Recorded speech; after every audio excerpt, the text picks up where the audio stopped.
ہماری شکلیں حضور کی بارگاہ میں پیش ہوتی ہیں اور نیکوں کو دیکھ کر حضور خوش ہوتے ہیں، بدکاروں کو دیکھ کر حضور پریشان ہوتے ہیں، غمگین ہوتے ہیں کہ میرا امتی ہو کر یہ کام کر رہا ہے، میرا امتی ہو کر یہ ان کاموں کے اندر پڑا ہوا ہے، جو نمازی ہے، جو باریش ہے، جو نیکی کا کام کر رہا ہے۔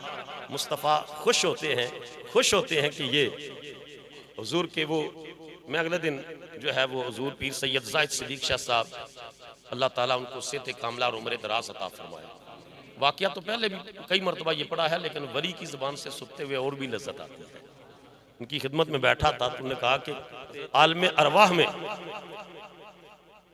حضرت موسیٰ علیہ السلام نے رسول اللہ کو کہا، آپ نے فرمایا کہ میرے وارث جو ہیں وہ علماء ہیں اور میری امت کے علماء ربانیین بنی اسرائیل کے انبیاء کی طرح ہیں، تو یہ آپ نے کیوں فرمایا؟ آپ نے فرمایا کیونکہ میری امت کے علماء کو اور اولیاء کو اللہ نے یہ شرف بخشا حضور کی غلامی کا صدقہ کہ انبیاء بنی اسرائیل کی طرح۔ تو کہا کہ اپنی امت کا کوئی عالم پیش تو کرے نا، میرے سامنے پیش کرے۔ تو رسول اللہ صلی اللہ علیہ وسلم نے فرمایا میں محمد الغزالی کو پیش کرتا ہوں، امام غزالی کو پیش کیا۔ جب پیش کیا تو موسیٰ علیہ السلام کے سامنے، تو موسیٰ علیہ السلام نے پوچھا نام کیا ہے آپ کا؟ تو انہوں نے کہا جی میرا نام یہ ہے، میرے ابا جی کا نام یہ ہے، میرے دادا جی کا نام یہ ہے، میرے پردادا جی کا نام یہ ہے۔ تو موسیٰ علیہ السلام نے کہا میں نے آپ کا نام پوچھا ہے، آپ کے ابا جی اور دادا جی کا نام تو نہیں پوچھا۔ تو امام غزالی نے کہا اللہ نے بھی آپ سے پوچھا تھا کہ ما تلک بیمینک یا موسیٰ، موسیٰ تیرے دائیں ہاتھ میں کیا ہے؟ تسی ابھی پوری لسٹ دا سڑی سی میرا ڈنڈا ہے، میں ادنا بکریاں بھی چگانا، میں ادنا پتے بھی چاڑنا، میں کدے کدے ادنا ٹیک لگا کے تے رام بھی کر لینا۔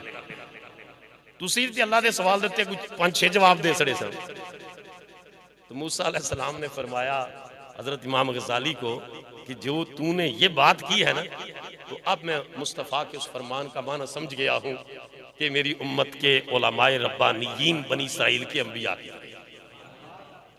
یہ مقام حضور کا صدقہ ملا، رسول اللہ صلی اللہ علیہ وسلم قاسم فیضان ہے، حضور کی نبوت کا فیضان امت کو نصیب ہوتا ہے۔ تو میں عرض کر رہا تھا کہ یہ بابا فرید بن شکر نے کہا ایک تو یہ جلال اور جمال کی بات کی، تو اس نگاہ کی تیزی کا یہ عالم آ گیا اور مصطفیٰ نے خدا کو دیکھا اور سامنے بیٹھ کر دیکھا۔ یہ جو ہم اتحیات بیٹھتے ہیں نا، تو پہلے جب ملاقات ہوئی تو اللہ نے ارشاد فرمایا السلام علیکہ ایہا النبی، اے نبی تجھ پر سلام ہو۔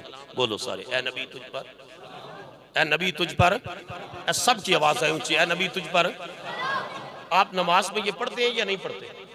بہت سارے لوگ ہیں جو کہتے ہیں جی سلام نماز کے بعد جو آپ صلاۃ و سلام پڑھتے ہیں یا نبی سلام علیکہ، یہ کہاں سے آ گیا اور سلام پہنچتا کس طرح ہے؟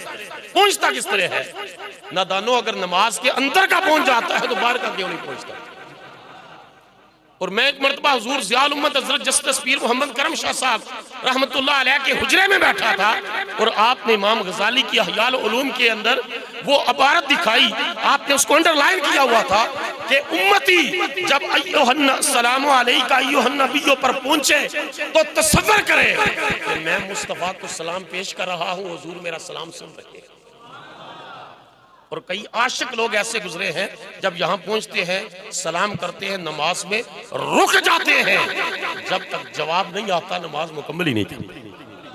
علامہ اقبال نے کہا تھا یا رسول اللہ شوق تیرا اگر نہ ہو میری نماز کا امام، شوق تیرا اگر نہ ہو میری نماز کا امام، میرا قیام بھی حجاب ہے میرا سجود بھی حجاب ہے۔ تو اللہ نے فرمایا السلام علیکہ، بولو سارے ایوہ النبی، بولو سارے اے نبی تجھ پر، بولو سارے اے نبی تجھ پر۔ اچھا جواب میں حضور نے نہیں فرمایا وعلیک السلام، اللہ کی بارگاہ میں عرض نہیں کی وعلیک السلام اللہ تجھ پر بھی سلام ہو، نہیں، کیونکہ اللہ خود سلام ہے۔ بولو سارے اللہ خود سلام ہے۔